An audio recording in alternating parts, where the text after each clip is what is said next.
Good evening all of you. कैसे हैं? मुझे उम्मीद है कि आप सभी अच्छे होंगे और स्वस्थ होंगे। देखिए, हम अर्थव्यवस्था की आज आपकी 10वीं सीरीज पर बात कर रहे हैं। यहाँ देखेंगे हम जो है अर्थव्यवस्था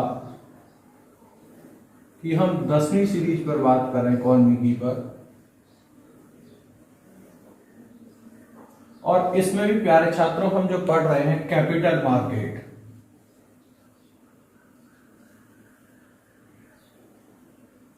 जिसको हम पूंजी बाजार कहते हैं,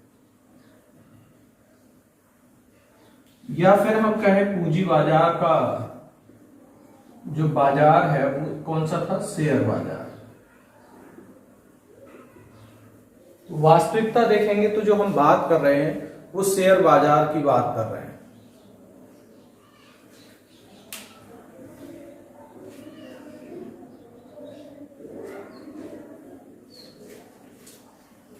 देखेंगे जो हम बात कर रहे हैं इसमें शेयर बाजार की बात कर रहे हैं।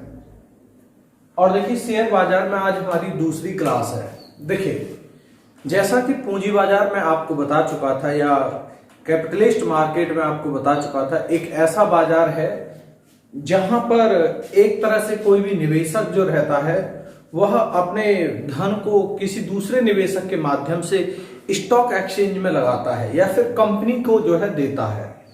तो यहां हम कुछ चीजों की जो बातें हैं वो कर चुके थे, और मैं बता चुका था शेयर का मतलब क्या होता है? भागीदारी होता है, पार्टनरशिप होता है, या फिर हिस्सेदारी होता है। शेयर का जो अर्थ है वो पार्टनरशिप या भागीदारी से होता है। अब देखिए, आज हम इसमें जो बात करने वाले हैं शेयर के भागों की बात करने वाले हैं कि अ पार्ट ऑफ शेयर, कि शेयर के जो पार्ट्स हैं वो कौन कौन से हो सकते हैं, तो उसकी बात करने वाले हैं। देखिए, तो आज हम इस क्लास में बात कर रहे हैं शेयर के भाग।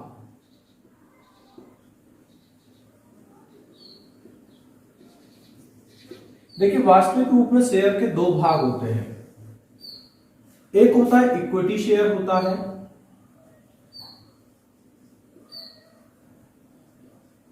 और दूसरा जो है प्रेफरेंस शेयर होता है।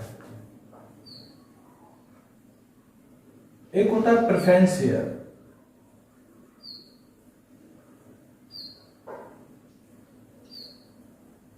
ये दो शेयर के भाग होते हैं। देखिए, जो इक्विटी शेयर होता है ये क्या है, इस पर बात करते हैं हम जो है, और दूसरा प्रेफरेंस शेयर होता है उस पर बात करते हैं क्या होता है।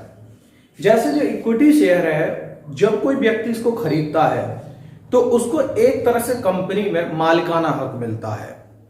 और जैसे इधर प्रेफरेंस शेयर से नाम से ही है कि केवल उस व्यक्ति को कंपनी में प्रेफरेंस यानी प्रायोरिटी ज्यादा मिल जाती है।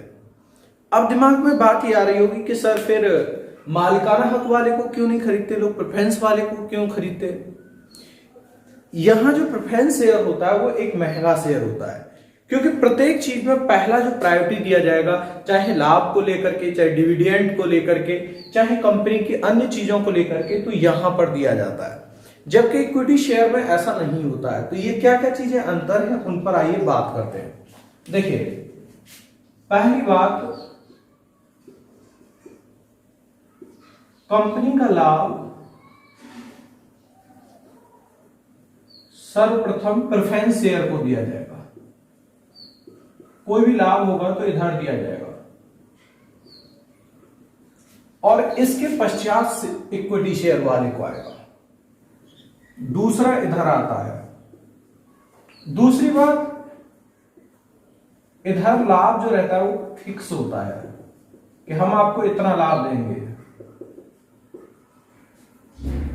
इधर लाभ फिक्स नहीं होता है। शेयर बाजार के घटते बढ़ते क्रम में होता है, इनको लाभ ज्यादा भी हो सकता है और कम भी हो सकता है। तो यहां जो रहता है शेयर बाजार के घटते बढ़ते क्रम में लाभ प्राप्त होगा। और देखिए, जब कभी भी, जैसे मान लीजिए कोई कंपनी थी और उसके शेयर खरीदे हुए थे और हमारे पास प्रेफरेंस शेयर थे, और मान लीजिए किसी भी कारण से कंपनी क्या हो रही है, डूब रही है। तो कंपनी डूब रही है तो इसका मतलब यह है कि कंपनी का जो लोगों के पास में प्रेफरेंस शेयर है, इक्विटी शेयर है, अब इसके पश्चात में कंपनी का जो पैसा होगा सबसे पहले किसको दिया जाएगा? तो जब कभी भी कोई कंपनी फ्लॉप होती है तो ऐसी स्थिति में जब उसको सेल किया जाएगा तो सबसे पहले उसका जो पैसा है वो प्रेफरेंस शेयर वाले को दिया जाएगा। तो इसका मतलब ये हो गया कि जो प्रेफरेंस शेयर है उसमें रिस्क कम होती है, जबकि इसके पश्चात इक्विटी शेयर को जो है पैसा दिया जाता है। तो इक्विटी शेयर में यदि हम बात करेंगे तो इसमें जो रिस्क है वो ज्यादा होती है। तो तीसरी बात क्या है? यदि कंपनी किसी भी कारण घाटे में या बंद होती है तो सर्वप्रथम वापस धन होता है, और इसी कारण से रिस्क कम होती है। जबकि इधर देखेंगे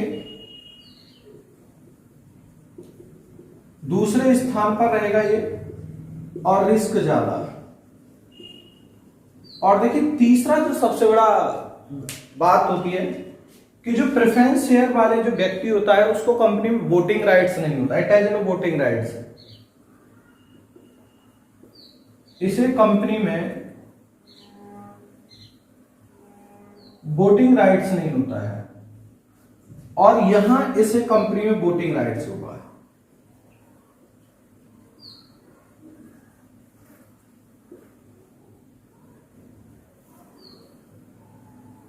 तो ये जो दोनों में प्रेफरेंस शेयर और इक्विटी शेयर में ये बड़ा अंतर होता है, तो इसका एक स्क्रीनशॉट आप ले लेंगे।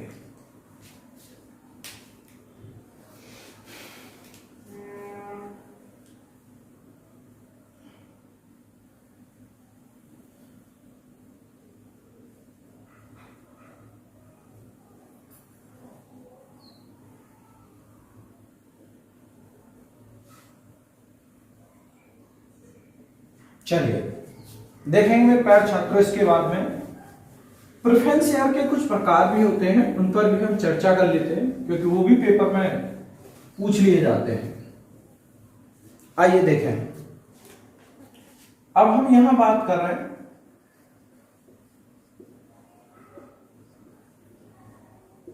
प्रेफरेंस शेयर के प्रकार की बात कर रहे हैं।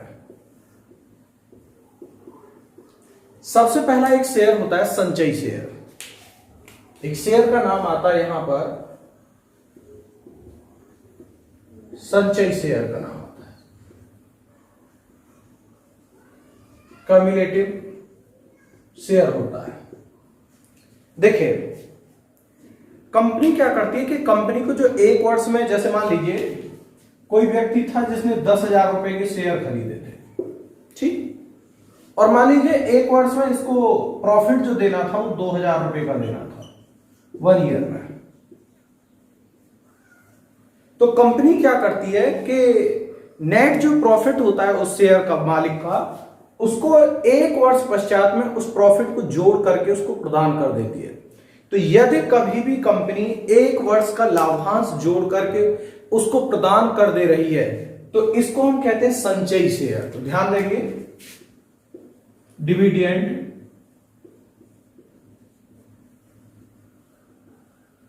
कंपनी के द्वारा एक वर्ष का लाभांश जोड़कर डिविडेंड दिया जा रहा है तो उसको हम कहते हैं संचयी शेयर कहते हैं। दूसरा होता है असंचयी शेयर होता है।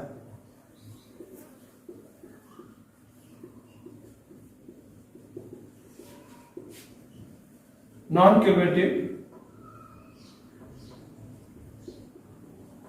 अब देखिए मान लीजिए कंपनी को एक वर्ष के अंतर्गत कोई भी घाटा हो गया तो कंपनी क्या कर रही है कि यदि लाभांश जोड़ करके नहीं दे रही है तो ऐसी स्थिति को हम कहते हैं असंचयी शेयर। यानी कंपनी के घाटे के पश्चात में उसके लाभांश को जोड़ करके यदि नहीं प्रदान किया जा रहा है तो उसको हम कहेंगे असंचयी शेयर कहेंगे। तो यहां ध्यान देंगे,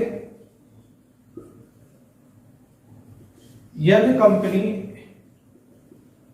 एक वर्ष में अपनी हानि यानी लॉस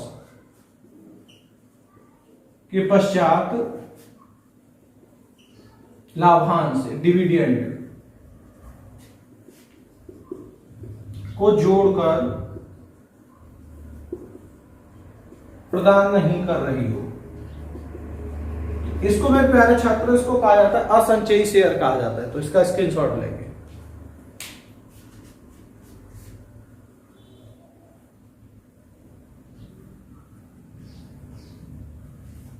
नेक्स्ट देखेंगे, एक होता है परिवर्तनीय शेयर होता है। देखिए क्या होता है परिवर्तनीय शेयर। मान लीजिए मैंने प्रेफरेंस शेयर खरीदा और उसमें लिखा हुआ है कि ये जो प्रेफरेंस शेयर है 5 वर्ष पश्चात में इक्विटी में परिवर्तित हो जाएगा। यानी if the preference share is as a convert equity share that called convertible share. तो परिवर्तनीय शेयर ऐसा होता है जो कि प्रेफरेंस से इक्विटी में अपने आप परिवर्तित हो जाता है और उसकी कम से कम समय सीमा 5 वर्ष होती है। तो इसको कहते हैं हम परिवर्तनीय शेयर कहते हैं। तो ध्यान देंगे, एक शेयर होता है थर्ड इसी में,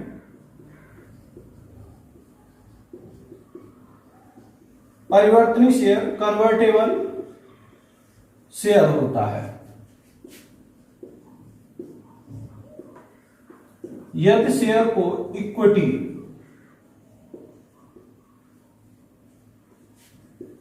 शेयर में परिवर्तित किया जा रहा है और इक्विटी में कहां से परिवर्तित हो रहा है, यानी प्रेफरेंस शेयर से हो रहा है, और इसका जो टाइम पीरियड होता है, समय सीमा है 5 ईयर, कम से कम होगी। एक इसके बाद में होता है अपरिवर्तनीय शेयर, नॉन कन्वर्टेबल शेयर। यदि मेरे प्यारे छात्रों कोई ऐसा प्रेफरेंस शेयर है जिसको इक्विटी में नहीं चेंज किया जा सकता, यानी प्रेफरेंस है तो प्रेफरेंस में हमेशा के लिए रहेगा, तो उसको कहते हैं हम नॉन कन्वर्टेबल शेयर कहते हैं उसको जो है। तो यहां ध्यान देंगे, ऐसा शेयर जिसे प्रेफरेंस से इक्विटी में परिवर्तित नहीं किया जा सके,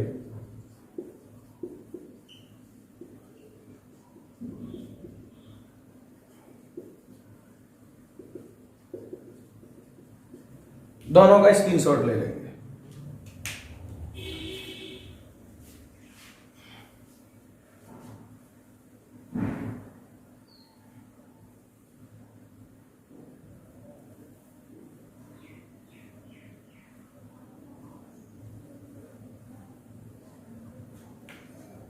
चलिए नेक्स्ट देखिए,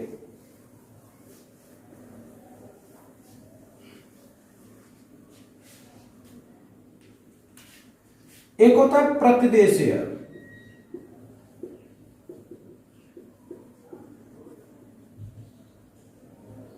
रिडेबल शेयर होता है। यदि मान लीजिए मैंने कोई प्रेफरेंस शेयर खरीदा है और उसमें कंपनी ने एक समय सीमा रख दी कि हम इतने वर्ष पश्चात में आपसे इस शेयर को वापस ले लेंगे, तो इसको कहते हैं प्रतिदेय शेयर। जैसे मैंने मान लीजिए कोई भी एक शेयर खरीदा और कंपनी मुझसे एक निश्चित समय के पश्चात इस शेयर को वापस ले रही है, तो इसको हम कहते हैं प्रतिदेय शेयर के रूप में जानते हैं। ध्यान देंगे,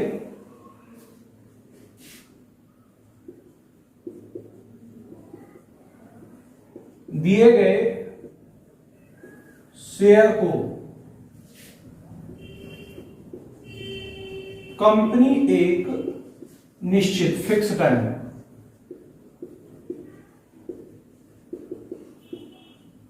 बाद वापस ले लेती हो, और कम से कम इसमें समय सीमा 20 ईयर होगा। ये बात और याद रखेंगे,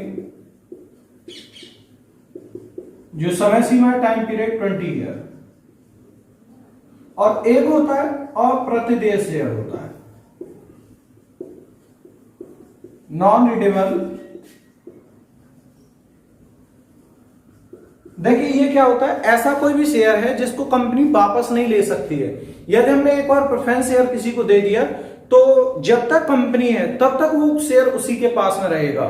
तो अप्रतिदेय शेयर होता है, इस पर कंपनीज को न तो वापस ले सकती है ना ही अन्य कोई भी कर सकती है, और इस पर वो अनिश्चित समय तक के लिए उसको लाभांश, डिविडेंड है या प्रॉफिट है, वो उसको प्रदान करती रहती है। तो यहां ध्यान देंगे, यदि दिए गए शेयर को कंपनी वापस नहीं ले सकती हो तो उसको हम कहते हैं अप्रतिदेय शेयर। स्क्रीनशॉट लेंगे।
चलिए नेक्स्ट देखते हैं, हम शेयर बाजार के प्रकार की बात करते हैं।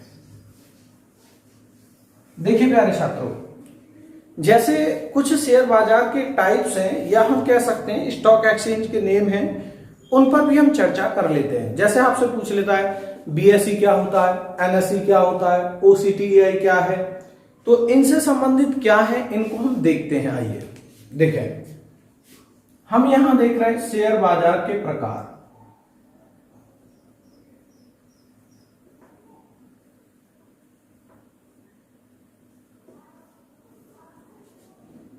जो शेयर मार्केट है उसके टाइप्स देख रहे हैं, और इसमें मुख्य रूप से 3 शेयर मार्केट्स के टाइप है। एक है इसमें बीएसई, इसको कहते हैं बॉम्बे स्टॉक एक्सचेंज ही कहते हैं इसको, जो है इसको हम जो बॉम्बे स्टॉक एक्सचेंज कहते हैं इसको। एक इसके बाद आता है NSE, national stock exchange.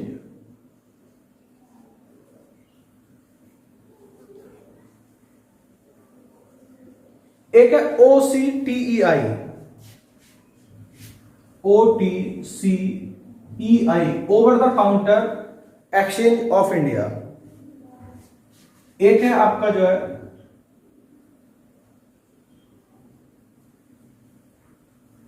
Over the counter exchange of India. ये देखिए 3 मुख्य जो है आपके शेयर बाजार के प्रकार हैं। अब इनको हम देखते हैं ये कैसे कैसे और कैसे वर्क करते हैं। देखिए अब इसमें हम एक एक को उठा करके देखेंगे कि बीएसई क्या है, एनएसई क्या है, ओटीसीईआई क्या है। तो इसमें हम एक एक को उठा करके यहां से देख लेते हैं। देखिए सबसे पहले हम देख रहे हैं इसमें बीएसई को देख रहे हैं, बॉम्बे स्टॉक एक्सचेंज।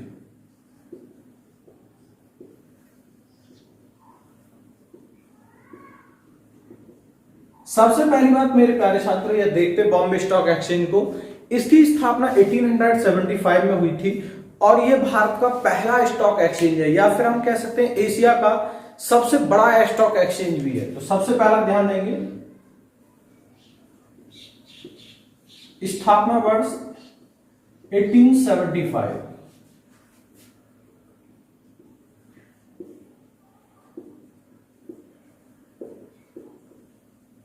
भारत का सबसे पुराना स्टॉक मार्केट है। दूसरी बात यदि प्यारे छात्रों इसका हेडक्वार्टर देखते हैं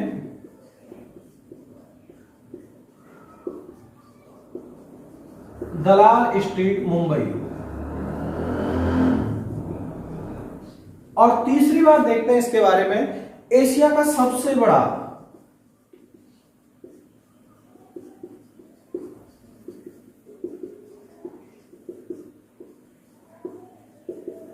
स्टॉक एक्सचेंज है। अब देखिए एक सबसे बड़ी बात आपको बताता हूं, जो बीएसई का जो इंडेक्स है या इंडिकेटर, यह है सेंसेक्स है। अब मन में आ रहा होगा सर इंडिकेटर क्या होता है, सबसे मन में आ रहा होगा, देखो जो शेयर बाजार में जो उतार चढ़ाव होता है, ग्रो एंड डाउन होता है, तो उसको जो प्रदर्शित किया जाता है या इंडिकेट किया जाता है, तो उसी को जो नाम दिया गया है सेंसेक्स का नाम दिया गया है। जैसे हम एक उदाहरण लेते हैं, जैसे हम बुखार है और बुखार को मापने के लिए किसका यूज करते हैं, थर्मामीटर का यूज करते हैं हम। जैसे जो है बात समझ पा रहे होंगे मेरी, जो है जैसे हम पानी है उसकी मात्रा देखनी है, लीटर का यूज करते हैं। जो है जैसे किसी के जो द्रव्यमान है, मास है, उसको तोलना है हमें, जो है तो उसके लिए हम किलोग्राम का यूज करते हैं। तो उसी प्रकार से जो मार्केट में या शेयर बाजार में जो उतार चढ़ाव हो रहा है, उस उतार चढ़ाव की जानकारी के लिए एक इंडिकेटर है और उनके सबके अलग अलग नाम दिए गए हैं। जैसे बीएसई का जो इंडिकेटर है वो सेंसेक्स है। तो यहां ध्यान देंगे इंडिकेटर का मतलब क्या होता है, यह शेयर बाजार में होने वाले उतार चढ़ाव को बताता है। जो बाजार में उतार चढ़ाव हो रहा है उसको बताता है ये जो है। और देखिए बीएसई में लगभग 5000 प्लस इसमें जो कंपनियां हैं रजिस्टर्ड हैं, इसमें 5000 से अधिक कंपनी रजिस्टर्ड है। और इस सेंसेक्स इंडिकेटर में 30 बड़ी कंपनी है, इसीलिए इसको 30 सेंसेक्स भी कह देते हैं इसको।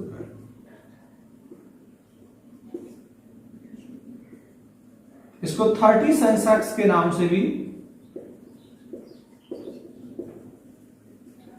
जाना जाता है। इस बात को भी आपको ध्यान रखना होगा इसमें जो है। और देखिए जो बीएसई अपना जो बेस ईयर मानता है 1978 से 79, इसका एक और बेस ईयर और याद रखेंगे, आधार वर्ष।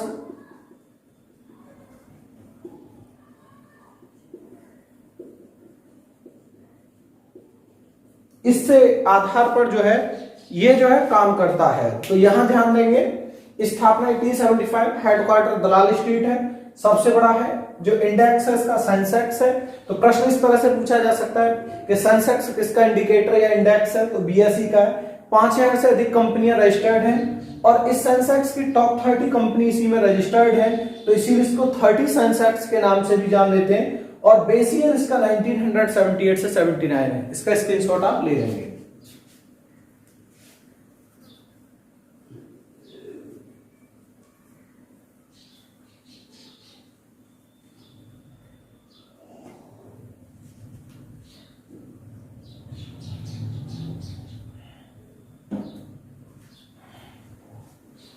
दूसरा देखते हैं, देखिए एनएसई को देखते हैं,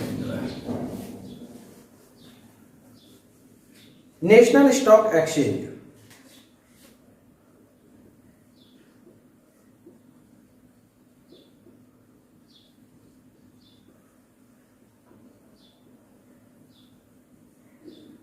देखिए इसके बारे में हम जानकारी करते हैं। देखिए इसकी जो स्थापना है 1992 में 1992 में हुई है। इसका भी जो हेडक्वार्टर है वो मुंबई में है। और एनएसई की बात करते हैं तो इसमें लगभग 1600 से अधिक कंपनियां जो है रजिस्टर्ड हैं। और अगर इसका इंडेक्स की बात करते हैं तो इसका निफ्टी इंडेक्स है और इसमें टॉप 50 कंपनियां रजिस्टर्ड हैं। इसको इसीलिए इसको निफ्टी 50 भी कह दिया जाता है। बात समझ पा रहे हैं? तो देखिए एक बार इसको जो है एनएसई की बात करेंगे। स्थापना वर्ष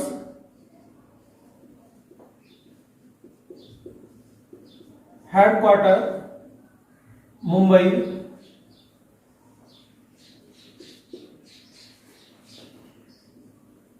और याद रखेंगे इसका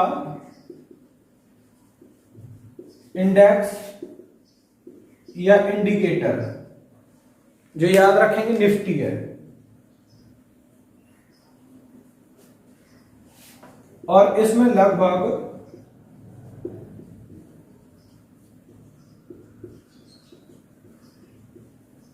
50 है, रजिस्टर्ड हैं, और टॉप निफ्टी की 50 कंपनियां हैं, इसमें टॉप 50 कंपनी पंजीकृत हैं।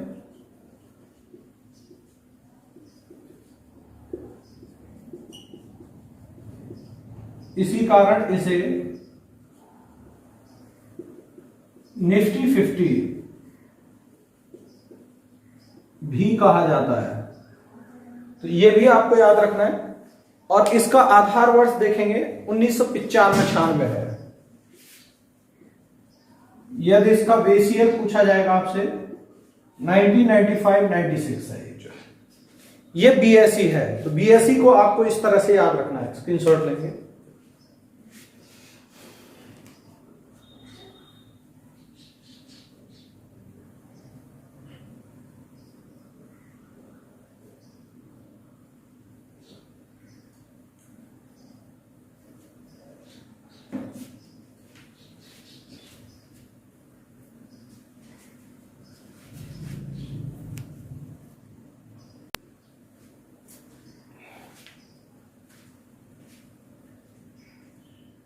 चलिए दूसरा देखेंगे।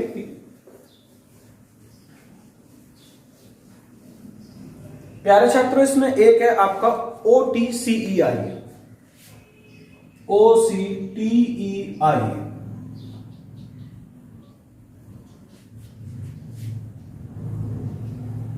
Over the counter exchange of India. तीसरा है आपका over the counter exchange of India है। देखिए, ये भारत का सबसे पहला ऑनलाइन ट्रेडिंग मार्केट है, सबसे पहली बार, और इसकी भी स्थापना 1992 में हुई है, इसकी भी जो है। और ये अमेरिका का एक स्टॉक मार्केट है, नास्डाक, जो कि न्यूयॉर्क में स्थित है। उसी नास्डाक के आधार पर इसको बनाया गया है, और इसमें ऐसी कंपनियां रजिस्टर्ड हैं जो कि कम से कम 25 लाख और अधिकतम जो है आपका 30 करोड़ तक जिनका टर्नओवर रहता है, तो उनको इसमें रजिस्टर्ड किया गया है। तो अब देख लेते हैं इसको भी जो है, देखेंगे। स्थापना वर्ष की बात करते हैं हम, इसकी जो है 1992 में है। यदि हेडक्वार्टर की बात करेंगे मुंबई है।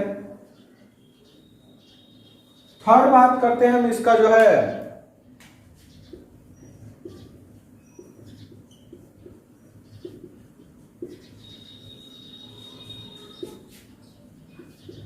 ऑनलाइन स्टॉक एक्सचेंज है।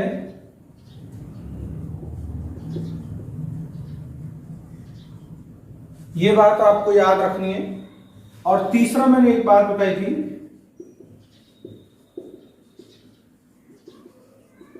नास्डाक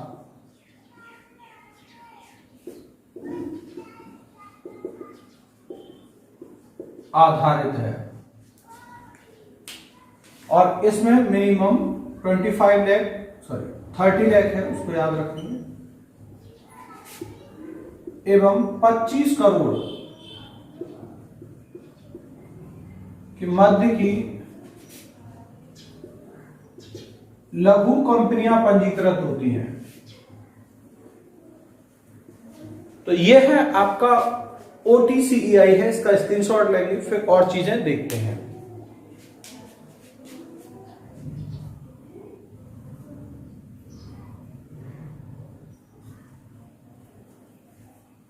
देखिए, अगर कुछ इंडेक्स भी हैं उनको भी हम जो है यहां पर जान लेते हैं। जैसे एक है ग्रीन एक्स, एक इंडेक्स होता है, एक ग्रीन एक्स होता है।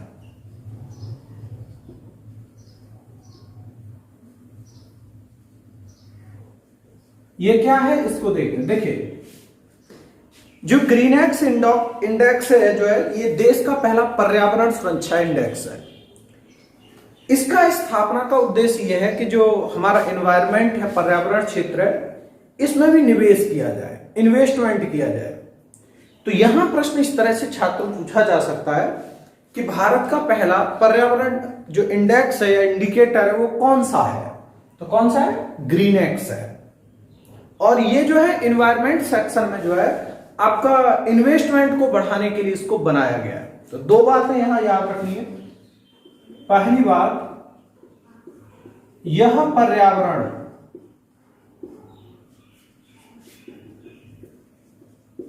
को सुरक्षित करने के लिए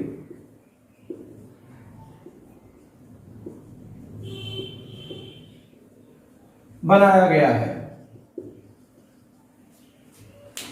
और दूसरी बात,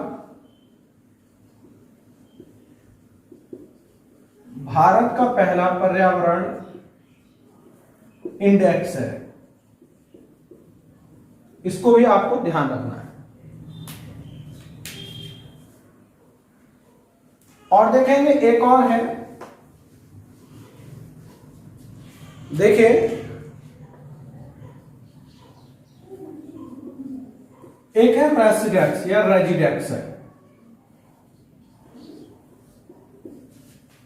जैसे आप देखेंगे जो मार्केट में जो भूमि होती है, प्रॉपर्टी जिसको लैंड कह देते हैं या अचल संपत्ति कह देते हैं, उसके दाम में उतार चढ़ाव होता है। और कभी कभी क्या होता है कि उसमें कालाबाजारी भी होने लगती है। जैसे मान लीजिए कहीं के रोड निकलना है, सड़क निकलनी है, तो वहां पर इन्वेस्टर्स क्या करते हैं, उनको पहले से पता होता है और वो जो सड़क निकलने वाली जमीन आसपास में होती है उसको खरीद लेते हैं। तो अब उससे क्या होता है कि मार्केट में उस जमीन के जो रेट है वो एकदम से बूम कर जाते हैं।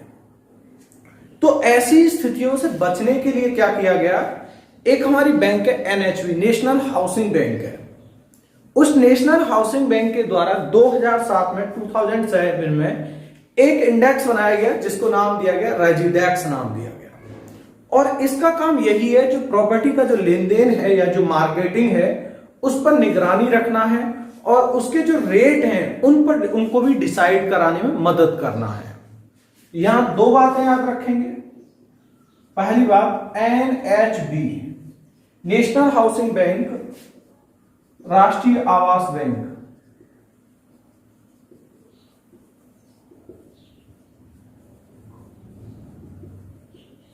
2007 में प्रारंभ। दूसरी बात,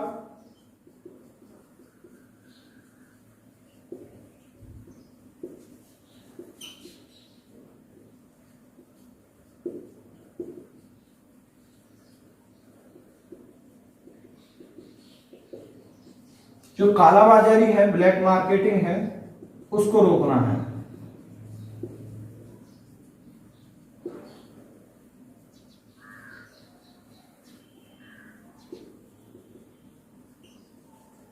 इस बात को भी आपको यहां ध्यान रखना होगा, तो इसका भी एक स्क्रीनशॉट ले लेंगे।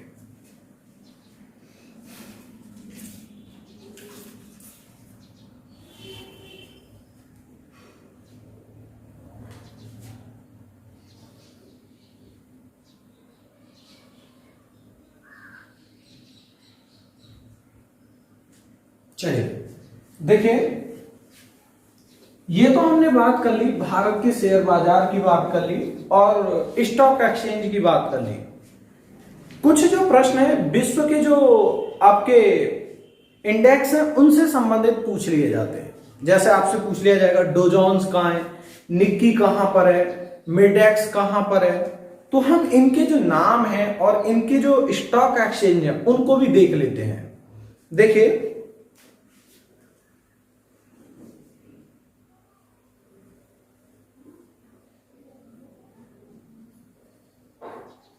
या हम कह सकते हैं इंडेक्स, और दूसरा है इसका स्टॉक एक्सचेंज।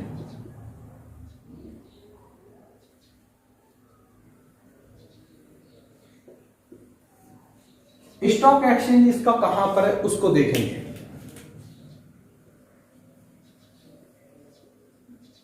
एक है डो जोन्स, यह है न्यूयॉर्क,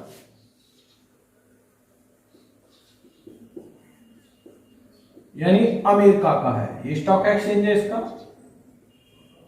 इसको याद रखेंगे। एक है निक्की,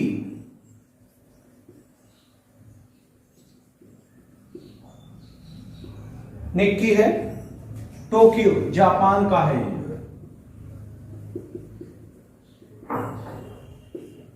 इसका ध्यान रखेंगे। जापान का। तीसरा मिडेक्स,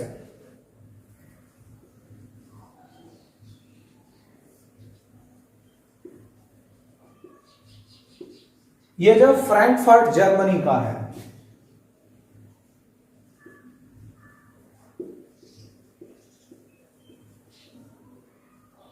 इसको याद रखेंगे, जर्मनी का है। इसके बाद है सिमेक्स, और ये सिंगापुर।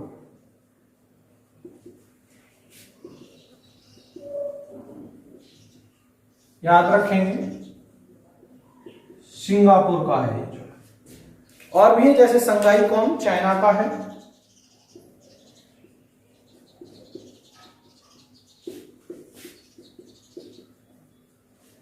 एक है जैसे नासदाक है।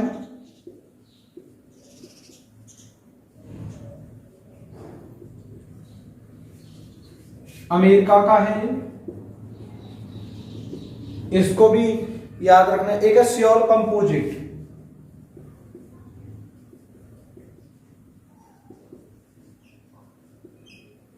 और ये याद रखेंगे, ये है दक्षिण कोरिया का है।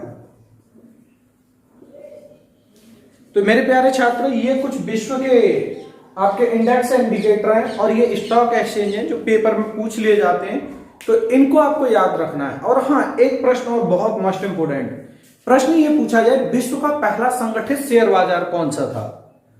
तो याद रखेंगे, ये था आपका जो है नीदरलैंड का था, और इसका नाम था एम्स्टर्डम। 1602 में खोला गया था। प्रश्न याद रखेंगे अगर पूछ लिया जाए,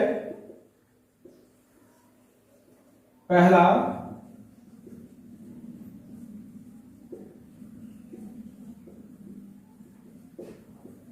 संगठित शेयर बाजार कौन सा था?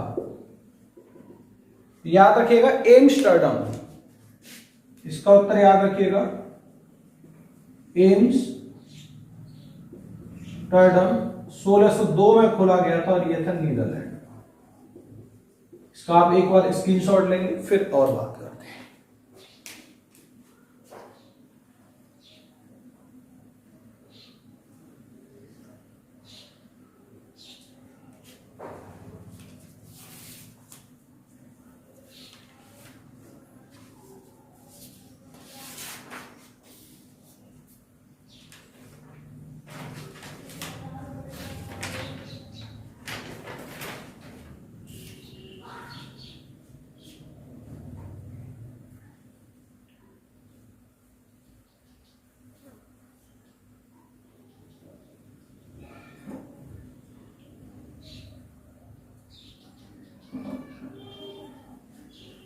चलिए,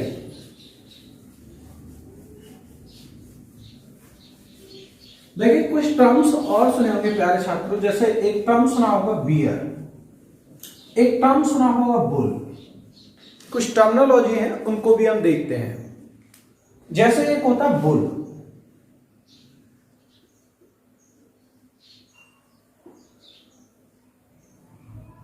देखा होगा न्यूज़पेपर में जो सांड होता है, बुल होता है, उसका एक चित्र छपा हुआ आता है।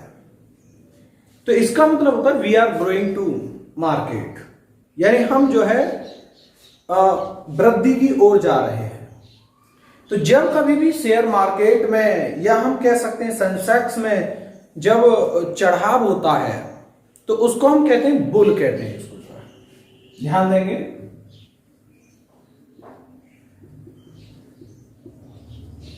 यदि शेयर बाजार में चढ़ाव यानी अप हो रहा है,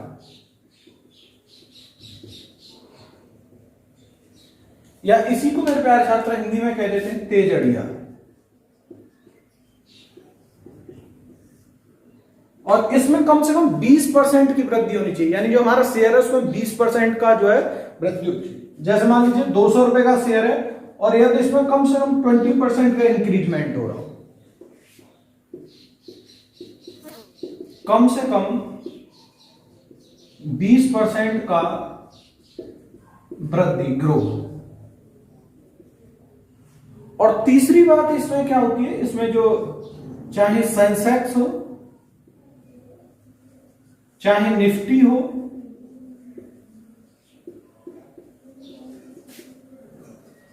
कई महीनों तक वृद्धि या चढ़ाव में होते हैं। और देखो ऐसे में क्या है कि भाई अब हमें क्या है, हमारा 200 रुपए का शेयर है और 20% से ऊपर हमें ग्रोइंग मिल रहा है, यानी चढ़ाव, हमें प्रॉफिट हो रहा है। तो यदि हम शेयर को इसमें बेच देते हैं तो अधिक लाभकारी होता है, प्रॉफिटेबल होता है, क्योंकि उसमें क्या है कि हमें प्रॉफिट मिल रहा है जिससे हम और शेयर बाजार में खरीद सकते हैं। तो एक बात और यहाँ एक सलाह दी जाती है बुल की स्थिति में कि आप इस स्थिति में शेयर को बेच दें। तो याद रखिए, इस स्थिति में शेयर को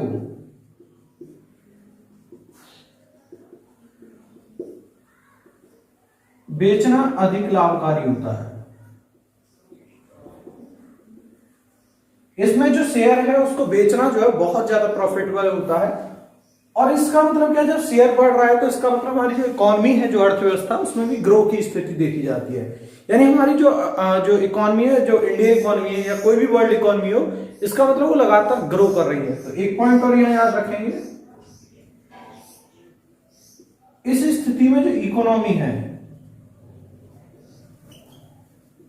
इकोनॉमी भी क्या करती है, ग्रो करती है।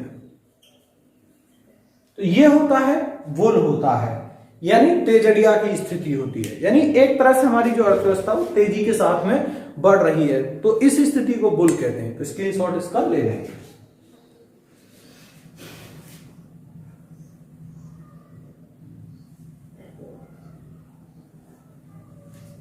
नेक्स्ट देखेंगे बियर। पीने वाला बियर नहीं है, दिमाग लग जाएगा बियर और पी के नाचो। बियर का मतलब यहां भालू से है कि बहुत धीमे धीमे धीमे धीमे आगे की ओर बढ़ रहा है।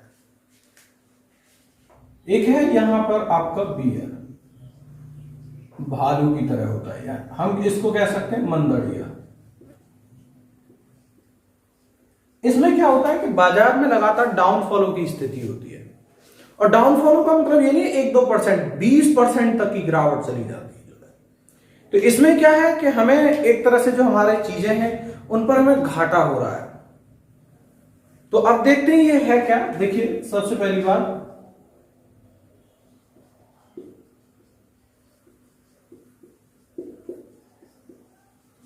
इस स्थिति में जो स्टॉक मार्केट है उतार यानी डाउन की स्थिति होती है। और दूसरी सबसे बड़ी स्थिति याद रखेंगे, कम से कम 20% की गिरावट होती है।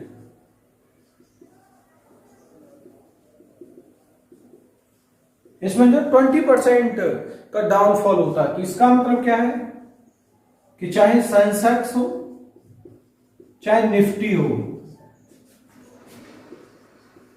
लगातार गिर रहे होते हैं। इस स्थिति में अब इस स्थिति में क्या है कि मान लीजिए इस स्थिति में शेयर खरीदना लाभकारी होता है, क्योंकि सस्ते शेयर हैं और हो सकता है कि भविष्य में शेयरों में जो है वृद्धि हो। तो यहां ये सलाह दी जाती है, इस स्थिति में शेयर को खरीदना, परचेजिंग,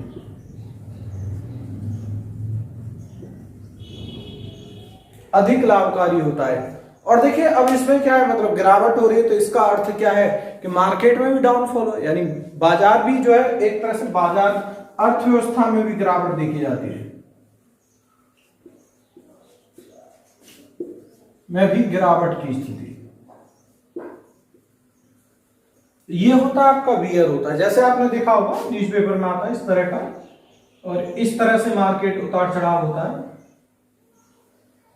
तो ये जो दिखाई दे रहा है स्थिति, यहां डाउन की स्थिति है, ये बियर का स्थिति है, और ये ऊपर देखेंगे चढ़ाव की स्थिति है, ये बुल है। फिर देखेंगे नीचे गिरावट की स्थिति है, बियर की स्थिति है। ये होता है बुल एंड बियर की स्थिति। स्क्रीनशॉट पे लेंगे।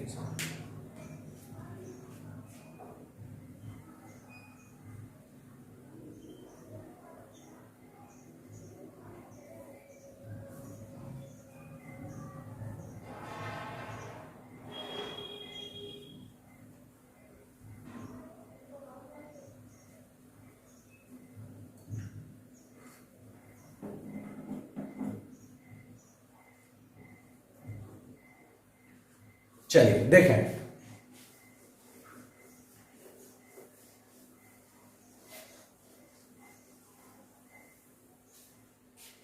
एक शब्द होता है फ्री फ्लोटिंग कैपिटलाइजेशन, इसको और देखते हैं ये क्या होता है।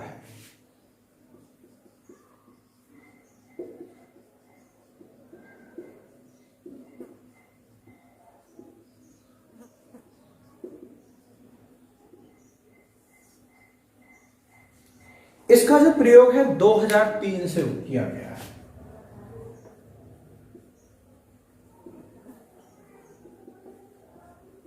है क्या, देखिए जो शेयर का जब मूल्य निर्धारण करने के लिए इसका प्रयोग होता है और इसमें केवल जो उपलब्ध शेयर होता है उसके रेट को देखा जाता है।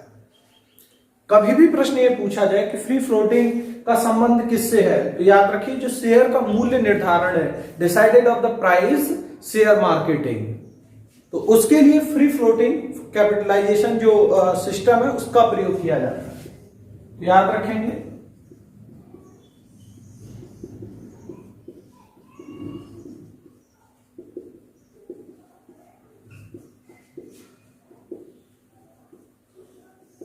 शेयर का मूल्य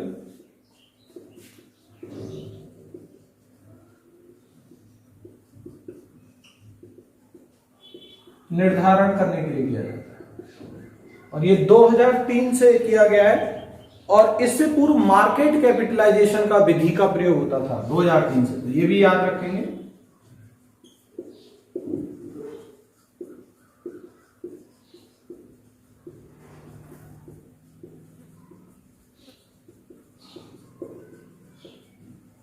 इस विधि का प्रयोग होता था।